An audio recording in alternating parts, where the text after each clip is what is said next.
80 घाव लगे थे जिसको वो सांगा महाराणा था, जिसके संग भारत के सपूतों ने देश द्रोहियों से युद्ध ठाना था।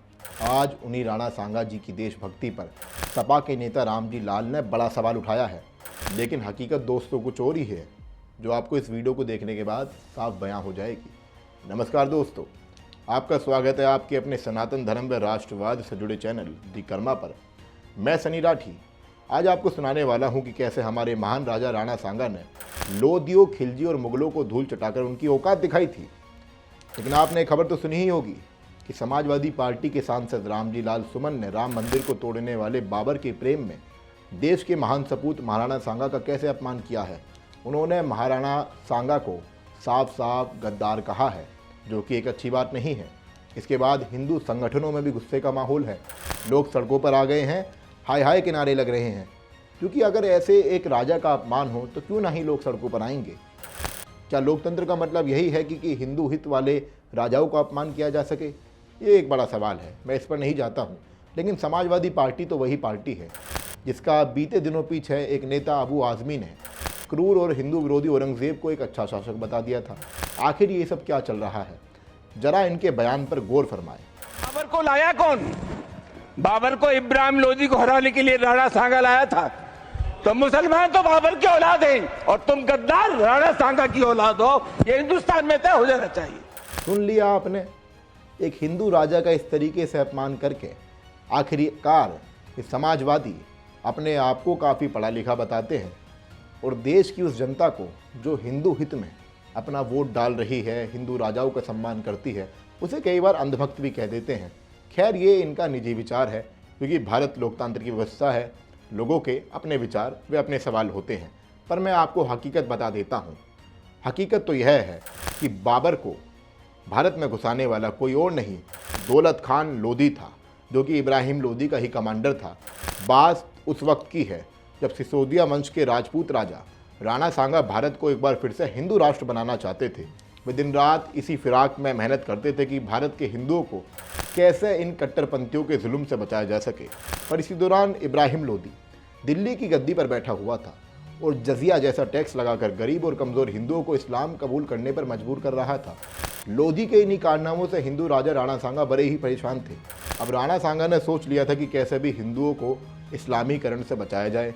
इसी के चलते राणा सांगा ने मालवा के सुल्तान महमूद खिलजी को इतना तगड़ा झटका दिया कि दिल्ली में बैठे लोदी को कभी पसीना छूट जाता है, क्योंकि राणा सांगा ने महमूद खिलजी को बंदी बनाकर मालवा पर भगवा ध्वज लहरा दिया था। राणा सांगा के इस काम से लोदी को भनक लग गई थी कि आखिरकार सांगा के कंधे कितने मजबूत हैं, ये राणा है, ये नहीं झुकता। इस कारनामे से लोदी को भनक लग गई थी। जैसे मैंने आपको वीडियो की शुरुआत में बताया कि इब्राहिम लोदी का मकसद हिंदुओं को मुसलमान बनाना था। इसीलिए उसके लिए राणा सांगा जैसा एक बड़ा राजा बहुत ही बड़ा खतरा था, जो दिन रात हिंदुओं के लिए काम कर रहा था, हिंदुओं के प्रति जागृति फैला रहा था, हिंदू धर्म को बढ़ाना चाहता था। इसी वजह से ही लोदी राणा सांगा के खिलाफ घटोली का युद्ध लड़ा, जिसमें कि राणा सांगा ने इब्राहिम लोदी की सेना को न केवल बुरी मात दी, बल्कि उसी महान लोदी के बेटे अली खान को बंदी भी बनाकर रख लिया। अब आप खुद सोचिए, आपको हंसी आ रही होगी मेरी तरह। जिस इब्राहिम लोदी को इतना मजबूत बताया जाता था कि उसके सामने कोई नहीं टिक पाता था, कहते थे कि इब्राहिम लोदी बहुत बड़ा जल्लाद था। हमारे राणा सांगा ने एक बारी में युद्ध में भी हराया, घटोली के युद्ध में भी इब्राहिम लोदी हारा, उसके बाद उसके बेटे को बंदी भी बना लिया। खैर, ये तो एक विचार है, क्योंकि हिंदुओं के कंधे इतने कमज़ोर नहीं, हिंदू राजा वाकई में बहुत मजबूत थे। अब तक आप समझ गए होंगे कि इब्राहिम लोदी राणा सांगा के पैरों की धूल भी नहीं था, पर उसके भीतर इतनी बेइज्जती होने के बाद राणा के लिए नफरत और बढ़ जाती है। वो सोचता है कि पहले युद्ध में राणा ने अपना एक हाथ खो दिया है, साथ ही तीर लगने के कारण राणा का एक पैर भी खराब हो गया है, तो क्यों ना एक बार फिर जंग लड़ी जाए। फिर इब्राहिम लोदी को राणा सांगा के साथ दूसरी लड़ाई होती है, तो फिर इब्राहिम लोदी को राणा सांगा के साथ दूसरी लड़ाई में भी मुँह की खानी पड़ जाती है। दोस्तों, अब यहाँ से कहानी में एक बड़ा ट्विस्ट आता है, क्योंकि हम लोग जानते हैं कि मुग़ल शासक महान नहीं बल्कि मौका ढूंढते थे। लोदी की हार की खबर सुनते ही बाबर सोच रहा था कि यही मौका है कि मैं कैसे न कैसे दिल्ली की गद्दी को कब्जा लूं और वहां पर मुग़ल शासन की इसकी शुरुआत करूं। अब यहाँ पर क्या होता है कि बाबर और लोदी के बीच पानीपत का युद्ध होता है, क्योंकि बाबर जान चुका था कि लोदी कमज़ोर हो गया है। लोदी को हराने के बाद दिल्ली पर मुग़ल राज की नींव रखी बाबर ने। लेकिन हमारे राजा भी ऐसे शांत नहीं बैठने वाले थे। दोस्तों, ये वही बाबर है जिसने राम मंदिर को तोड़वाया था। तो आखिरकार ये जल्लाद हिंदू राष्ट्र का सपना देखने वाले राणा सांगा से नफरत क्यों ना करता। फिर बाबर और राणा सांगा के बीच बयाना का युद्ध होता है, जिसमें बाबर को अपनी औकात पता लग जाती है और वो युद्ध हार कर राणा के खिलाफ षड्यंत्र रचने लगता है। और देखो, ऐसा ही होता है, इसका षड्यंत्र काम भी आता है, क्योंकि राणा सांगा के खास सिलहदी ने खानवा के युद्ध में बाबर को राणा सांगा का भेद बता दिया था, जिस कारण हमारे राजा युद्ध हार गए थे।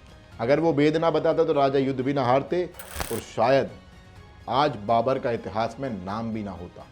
अगर वो जयचंद के समान गद्दार राणा का भेद बाबर को ना बताता तो मैं इस बात को मानता हूँ कि शायद बाबर को इतना महान न बताया गया होता। खैर, जो बीत गई सो बात गई, एक बड़े कवि ने कहा है। अब सोचने वाली बात थी कि जो राजा हिंदू राष्ट्र का दिन रात सपना देख रहा था, क्या वो गद्दारी के कारण हारने के बाद शांत बैठता नहीं। राणा सांगा बाबर को रोकने का एक बेहतर प्रयास कर रहे थे, एक नई रणनीति बना रहे थे। लेकिन देखने वाली बात यह है कि कुछ गद्दारों ने राणा सांगा के खाने में जहर मिला दिया, जिस कारण वे अपने देह को त्याग देते हैं और वहीं से शायद हिंदू राष्ट्र का सपना थोड़ा अधूरा रह जाता है। पर जानने के बाद आपको हकीकत तो जानने को मिली होगी, और हकीकत जानने के बाद शायद आपके रोंगटे भी खड़े हो गए हों। सोचिए, आखिर क्या गद्दार आज भी देश में मौजूद हैं जिनको सनातन धर्म व हिंदू राष्ट्र से नफरत है। अब आप सब खुद ही बताएं, क्या महान हिंदू राजा गद्दार थे या फिर माँ भवानी के सच्चे सपूत। आखिर में आपसे केवल इतना कहना चाहता हूँ कि हम सनातन धर्म के खिलाफ हर उस झूठ को बेनकाब करने को तत्पर हैं, जिसके लिए आप अपने इस चैनल को सब्सक्राइब करें और वीडियो को शेयर करके हर उस भ्रमित भारतीय को जगाएं जो आज भी बाबर को अपना आदर्श मानता है। धन्यवाद।